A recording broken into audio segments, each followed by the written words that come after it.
पहाड़ तोड़ने वाला किसान, एक दर्द, एक जिद और एक राह। बिहार के एक छोटे से गांव में एक गरीब किसान रहता था।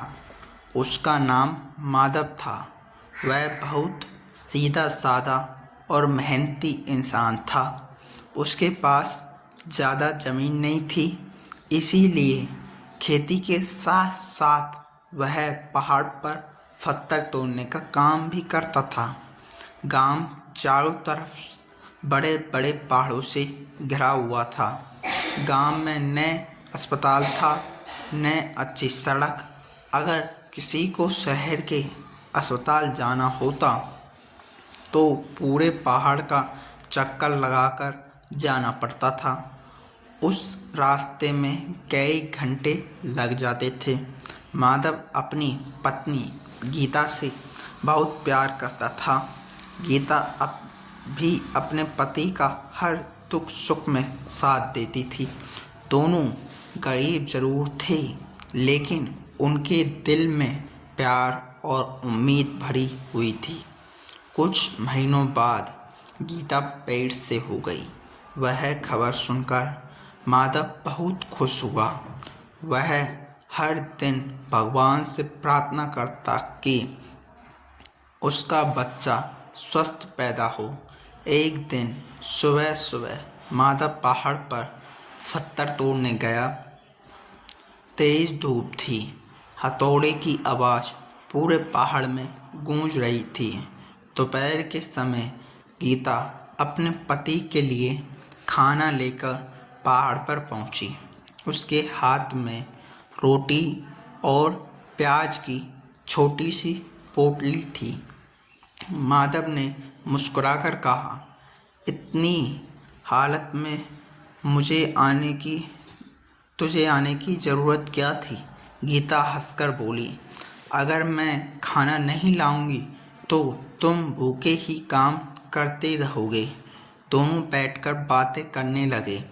तभी अचानक गीता का पैर ढीले पत्थर पर पड़ गया। आहा! उसका संतुलन बिगड़ गया और वह पहाड़ से नीचे गिर गई। माधव जोर से चिल्लाया, गीता! वह दौड़ता हुआ नीचे पहुंचा। गीता के सिर से खून बह रहा था। वह दर्द से करा रही थी। माधव घबराया गया। उसने तुरंत उसे उठाया और गांव वालों की मदद से अस्पताल ले जाने लगा। लेकिन अस्पताल पहाड़ की दूसरी तरफ था। वहां पहुंचने के लिए पूरे पहाड़ का लंबा चक्कर लगाना पड़ता था। माधव अपनी पत्नी को गोद में उठाकर भागता रहा।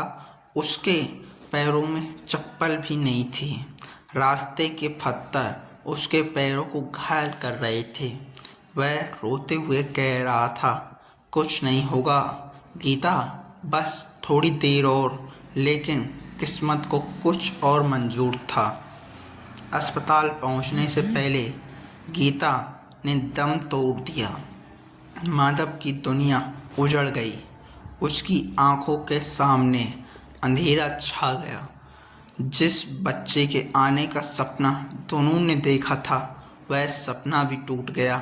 गीता की चिता जल रही थी और माधव चुपचाप बैठा आसमान को देख रहा था। उसकी आंखों से आंसू लगातार बह रहे थे। उस रात उसने एक फैसला किया। उसने पहाड़ की तरफ देखकर कहा, तूने मेरी पत्नी को मुझसे छीन लिया, अब मैं तुझे बीच में से तोड़ दूंगा। मैं ऐसा रास्ता बनाऊंगा कि किसी और की पत्नी का इलाज के बिना न मरे। गांव वाले उसकी बात सुनकर हंसने लगे। अरे पागल हो गया, एक आदमी पूरा पहाड़ तोड़ेगा? यह काम सरकार भी नहीं कर सकी। लेकिन माधव ने किसी की बात नहीं सुनी। अगले दिन वह हथौड़ा और छेनी लेकर पहाड़ के सामने खड़ा हो गया। ठक ठक ठक, हर चोट के साथ उसने अपनी पत्नी की याद आती दिन गुजरते गए। गर्मियों से उसका शरीर जलता, बारिश में भीगता, सर्दी में हाथ कांपते, लेकिन उसका काम बंद नहीं किया। गांव वाले रोज उसे देखते और मजाक उड़ाते। देखो, पागल फिर आ गया पहाड़ तोड़ने। लेकिन माधव चुप रहता। धीरे धीरे पहाड़ में छोटी दरार बनने लगी। साल बीत गए। माधव बूढ़ा होने लगा, लेकिन उसकी जिद जवान थी। उसके हाथों में गहरे घाव हो गए, शरीर कमज़ोर हो गया था। कई बार वह गिर पड़ा, फिर उठ जाता। एक दिन गांव का एक छोटा लड़का उसके पास आया और बोला, काका, आप इतना मेहनत क्यों करते हो? माधव ने हथौड़ा रोककर कहा, ताकि कल किसी की माँ, किसी की पत्नी, किसी का बच्चा रास्ते की वजह से ना मारे जाएं। लड़का उसकी बात सुनकर चुप हो गया। अब धीरे धीरे गांव के लोग भी उसकी मदद करने लगे। कोई पानी लाता, कोई खाना देता, कोई पत्थर हटाता। सालों की मेहनत के बाद आखिर वह दिन आ ही गया। पहाड़ के बीच में से रास्ता बन चुका था। अब गांव से अस्पताल तक जाने में कई घंटे नहीं, सिर्फ कुछ मिनट लगते थे। पूरा गांव खुश हो गया। जिस आदमी को कभी लोग पागल कहते थे, आज उसी के लिए लोग तालियां बजा रहे थे। एक दिन गांव में एक बीमार बच्चा था। उसे तुरंत अस्पताल ले जाना था। नए रास्ते की वजह से बच्चा समय पर अस्पताल पहुंच गया और उसकी जान बच गई। उस बच्चे की माँ रोते हुए माधव के पैरों में गिर गई। तुमने मेरे बच्चे को बचा लिया। माधव की आंखों में आंसू आ गए।